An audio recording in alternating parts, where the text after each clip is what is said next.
Sebelum memulai lagi ceritanya, tentang penyesalan Dr. Jose dan kawan-kawan. Jangan lupa dulu like-nya, dan subscribe-nya, channel cerita roman ini. Bab 451. Perawat kejam ini juga mengandalkan dukungan dari Jose, jadi dia benar-benar tidak mempedulikan si dekan RS ini. Dekan yang sudah sangat marah sekali, berkata dengan suara bergetar, sambil melambaikan tangannya, mulai sekarang, kau dipecat.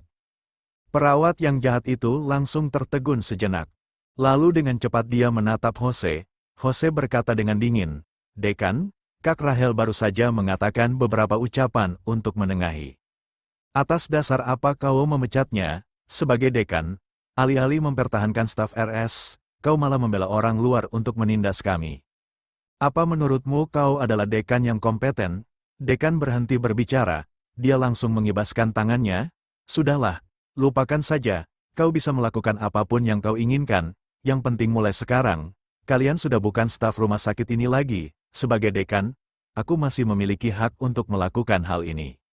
Ini adalah rumah sakit swasta, sehingga dekan memiliki hak dan kekuasaan untuk mengusir siapapun." Jose mendengus dingin. "Memecat aku? Kau pikir aku ingin berada di sini? Kalau papaku tidak meminta aku datang untuk berlatih di sini juga, aku pasti sudah pergi sejak dulu. Ini hanya rumah sakit gembel saja. Dengan bekerja di sini saja itu sudah merupakan penghinaan bagiku. Sekarang, karena kau telah memecat aku, jadi kebetulan sekali aku juga tidak perlu datang lagi. Namun, saat papa aku menanyakannya nanti, kau bisa menjelaskannya sendiri kepadanya."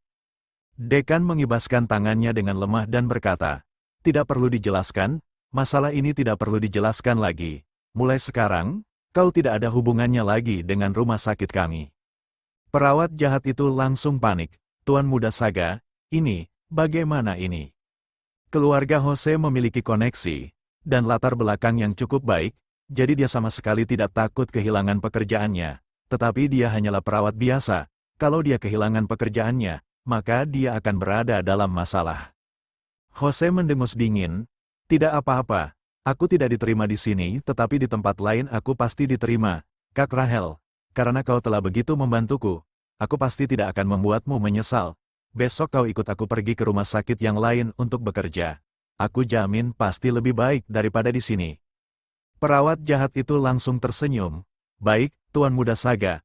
Ucapanmu itu langsung membuat aku lega."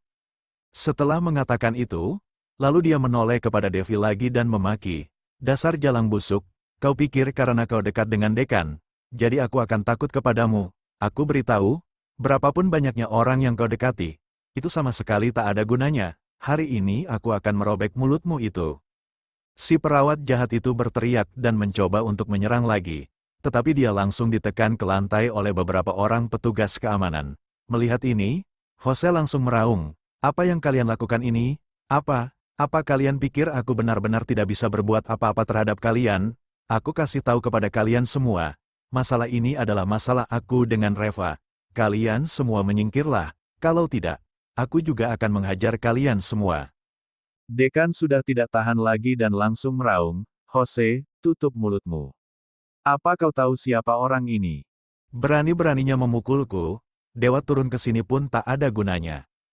Dengan marah dekan berkata, "Dia adalah Tuan Ronald Tanaka dan yang di sana adalah Dokter Tanaka kita, yang sangat terkenal di kota Carson.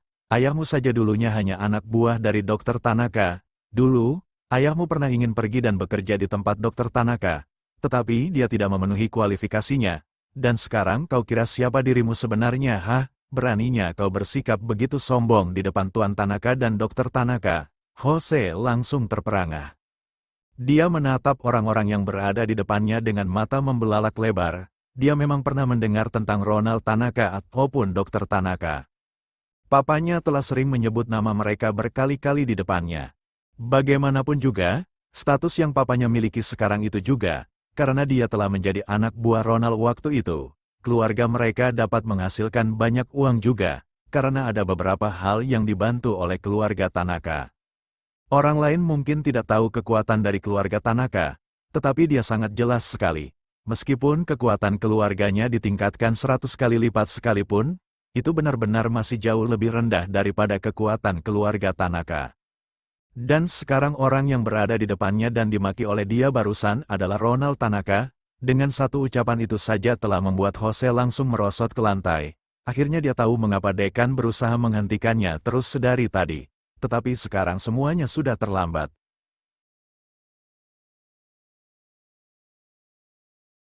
Sebelum kita lanjutkan lagi, jangan lupa dulu like-nya dan subscribe-nya. Channel Cerita Roman ini, Bab 452. Jose duduk di lantai dengan tak berdaya, seluruh tubuhnya gemetaran, dan tak bisa mengatakan sepatah kata pun. Perawat jahat itu juga tercengang. Sebagai orang yang berkecimpung di dalam dunia medis, bagaimana mungkin bisa tidak tahu mengenai Ronald Tanaka? Kami kan tidak punya masalah dengan Ronald. Masalah ini hanya berhubungan dengan Reva dan si Jalang Devi ini. Perawat jahat itu bergumam dengan pelan. Dengan marah dekan langsung berkata, Nona Devi Tanaka adalah putri dari Ronald Tanaka dan cucunya Dr. Tanaka. Dengan satu kalimat itu, dia mampu membuat si perawat jahat itu langsung merosot ke lantai. Barusan dia terus menuding Devi dan memakinya, lalu bagaimana dia harus menghadapi hal ini sekarang? Setelah beberapa saat kemudian, dengan enggan Jose bangkit berdiri. Sambil memegang meja di sampingnya dia berkata dengan suara bergetar, Paman Ronald, aku tidak tahu kalau Devi adalah putrimu. Kalau ada ucapanku yang menyinggungmu barusan, Aku di sini untuk meminta maaf kepadamu dan Devi. Devi, aku benar-benar minta maaf. Aku melakukan hal seperti itu juga karena aku sangat menyukaimu. Tolong kau beri aku kesempatan sekali lagi. Kedepannya aku tidak akan berani lagi. Devi langsung memalingkan mukanya. Dia terlalu malas untuk menatapnya. Dalam sepanjang hidupnya dia sudah bertemu banyak sekali pria yang mendekatinya, tetapi yang seperti Roy dan Jose ini, adalah pertama kalinya dia temui. Roy adalah orang yang sangat arogan dan angkuh. Dia merasa bahwa, kalau Devi bersamanya, maka akan menjadi sangat hebat sekali. Sedang Jose ini benar-benar orang yang licik dan tak tahu malu. Demi memaksa Devi untuk bisa bersamanya, dia bahkan berani mengeluarkan pasien yang tidak bersalah dari rumah sakit ini. Bagaimana mungkin Devi bisa memaafkan orang yang bersikap seperti itu? Ronald meliriknya dan berkata dengan dingin, sebagai seorang dokter, tugas utamamu adalah menyelamatkan orang yang sekarat dan cedera. Kalau kau menyukai Devi dan ingin mendekati Devi itu sama sekali tidak masalah. Tetapi demi untuk mendapatkan Devi, kau benar-benar mengusir pasien yang tidak bersalah dari bangsalnya. Dan saat melihat ada pasien yang cedera, kau juga tidak langsung merawatnya. Hanya dengan alasan ini saja, sebagai dokter itu benar-benar mustahil bagiku untuk memaafkanmu. Dengan gemetar Jose berkata, Paman Ronald, aku benar-benar tahu bahwa aku sudah salah. Aku tidak akan pernah berani mengulanginya lagi. Tolong ampuni aku dan atas nama papaku tolong maafkan aku sekali lagi. Ronald langsung mengibaskan tangannya. Seperti kata pepatah, kesalahan seorang anak adalah tanggung jawab ayahnya. Ayahmu, dia tidak mengajarimu dengan baik, sehingga dia juga bersalah.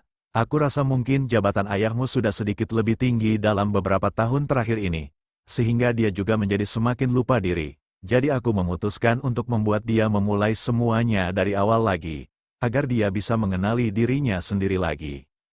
Jose langsung lemas total. Di kota Carson, ucapan Ronald itu benar-benar bisa menentukan hidup dan mati papanya. Dengan kata lain, mulai hari ini keluarganya akan kehilangan semua yang telah mereka miliki, dan papanya juga akan kehilangan jabatannya saat ini. Dan semua ini adalah hal yang paling dia banggakan selama ini. Karena hal-hal yang dia lakukan ini malah membuat apa yang dimiliki keluarganya hilang semua. Di dalam hatinya dia benar-benar sangat menyesalinya sekarang. Tetapi penyesalan itu sudah tak ada gunanya lagi sekarang. Dulu ketika baru pertama kali datang ke rumah sakit, dia selalu menggunakan metode ini untuk mendapatkan beberapa gadis. Tetapi sekarang, dia harus membayar atas apa yang telah dia lakukan. Sementara si perawat kejam tadi, dia telah dikirim ke kantor polisi. Rumah sakit meminta rekaman kamera CCTV dan mendapati bahwa Paman Boris memang didorong oleh dia. Oleh karena itu, dia harus bertanggung jawab atas hal ini. Perawat itu tidak hanya kehilangan pekerjaannya saja, tetapi dia juga harus tinggal di penjara selama beberapa waktu. Dan yang paling penting, Jose juga sudah tidak bisa membantu dia mendapatkan pekerjaan lagi. Dia benar-benar menjadi pengangguran sekarang. Di kemudian hari, dia juga tidak akan pernah bisa mendapatkan pekerjaan yang cocok lagi di kota Carson ini. Dan semua ini adalah harga yang harus dia bayar atas apa yang telah dia lakukan. Tak ada seorang pun yang merasa simpati kepada perawat jahat ini. Dulunya saat dia menjadi anak buah Jose, selalu suka menggertak orang-orang yang ada di rumah sakit ini. Dia telah membuat semua orang takut untuk berbicara. Dan kali ini, saat dia diusir keluar, membuat semua orang kegirangan. Tentu saja, saat semua orang menatap Reva, mereka semua bahkan merasa lebih iri. Mengapa Devi si wanita terhormat ini mau datang ke departemen Reva? Sebelum kita lanjutkan lagi, jangan lupa dulu like-nya dan subscribe-nya.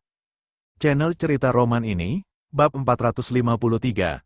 Setelah masalahnya selesai, Ronald pun pergi dari sana. Dekan juga membubarkan semua orang. Tentu saja kejadian ini berdampak besar bagi rumah sakit. Sekarang semua orang telah mengetahui identitas Devi, sehingga membuat lebih banyak orang lagi yang tertarik kepadanya. Apalagi Devi sangat cantik dan memiliki identitas seperti itu. Siapapun yang bisa menikahi Devi, maka mereka akan hidup tanpa kekurangan sesuatu apapun dalam seumur hidup mereka. Lihat saja, Dekan RS pun begitu sopan dan hormat kepada Devi. Oleh karena itu pada hari kerja, tampak ada banyak pemuda yang datang ke Departemen Pengobatan Tiongkok, entah itu disengaja ataupun tidak sengaja. Mereka hanya ingin lebih sering menunjukkan wajahnya di depan Devi saja. Tetapi sayangnya Devi sama sekali tidak mempedulikan mereka semua. Di sisi lain, sejak kejadian ini, Reva telah ditatap oleh semua orang dengan tatapan penuh kecemburuan. Hal ini benar-benar membuatnya tidak berdaya. Akhirnya saat jam pulang kerja tiba, Reva segera berkemas dan pergi. Begitu sampai di halaman, dia melihat Devi yang sudah menungguinya di samping Maseratinya. Sebenarnya Devi sangat cantik, postur tubuhnya juga sangat proporsional. Dengan mengendarai mobil mewah seperti itu, pasti akan menarik perhatian banyak orang. Sekelompok pria yang melihatnya seperti itu pasti akan membuat benak mereka berkeliaran kemana-mana. Andai ada wanita secantik itu menunggumu, bukankah itu adalah hal yang sangat indah dan membahagiakan? Mereka pasti akan setuju kalau umur mereka harus dipotong 10 tahun hanya demi untuk bisa menikahi Devi. Saat Devi melihat Reva, matanya langsung berbinar dan berkata, "Kak Reva, aku akan mengantarmu." Semua orang langsung terpana. Ternyata Devi kesini demi Reva. Pada saat ini, ada banyak orang yang merasa tidak senang di dalam hatinya. Atas dasar apa? Reva sudah menikahi wanita cantik seperti Nara. Sementara itu Devi juga datang demi untuk mendekatinya. Siapa yang bisa menerimanya? Si berondong ini benar-benar sangat pandai merayu wanita. Aku benar-benar tidak tahu, apa yang gadis-gadis ini harapkan darinya. Dia itu hanya seorang petugas pembersih toilet saja, kan? Mengapa Nara dan Devi begitu tergila-gila kepadanya? Dengan marah seorang dokter pria bertanya. Pada saat ini, seorang dokter pria di sebelahnya tersenyum dan berkata, "Kalau begitu kau pasti belum tahu. Ini yang dinamakan ahli dalam industri seni. Orang dia sangat ahli dalam menaklukkan wanita, agar mau membiayainya. Tentu saja kau tak bisa mengalahkannya." Dia itu sangat ahli dalam hal seperti itu. Orang-orang di sekitarnya langsung tertawa terbahak-bahak. Dokter pria itu melengkungkan bibirnya dan berkata, "Keahlian macam apa itu? Orang-orang seperti ini adalah sampah masyarakat. Kalau menurut aku, dia pasti sudah menipu Nona Devi. Bisa jadi Nona Devi tidak tahu tentang pernikahannya dengan Nara, jadi dia termakan bujuk rayunya. Kita harus memberitahu Nona Devi. Jangan sampai Nona Devi tertipu olehnya." Semua dokter pria itu mengangguk dan mereka semua merasa bahwa Devi pasti telah termakan bujuk rayu Reva. Reva melirik Devi dan berkata dengan dingin, "Tidak perlu." Devi tampak canggung dan berkata, "Kak Reva, hari ini adalah hari pertamaku bekerja di sini. Terima kasih kau sudah menjaga aku. Oleh karena itu, aku ingin mentraktirmu makan, sekaligus sebagai ungkapan terima kasihku kepadamu karena telah menyelamatkan aku waktu itu." Reva mengibaskan tangannya lagi dan berkata, "Tidak perlu." Setelah mengatakan itu, lalu Reva mengabaikannya. Dia mengendarai sepeda listriknya dan pergi dari sana. Devi menghentakkan kakinya dengan marah saat melihat Reva yang pergi begitu saja. Tetapi dia juga tidak bisa berbuat apa-apa. Dan bersamaan dengan itu tampak seorang dokter pria yang diam-diam menghampirinya. "Halo, Nona Devi, Devi meliriknya dengan tidak sabar. Ada apa? Dokter pria itu sangat mengagumi Devi. Dengan tergagap dia berkata, aku hanya ingin mengingatkanmu bahwa Reva sudah menikah.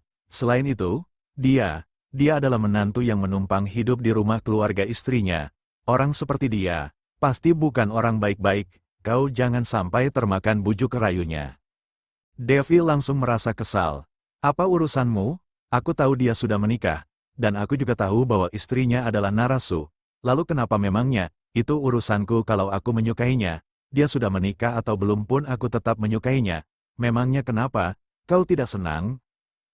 Jangan lupa like, subscribe, dan bunyikan tanda loncengnya.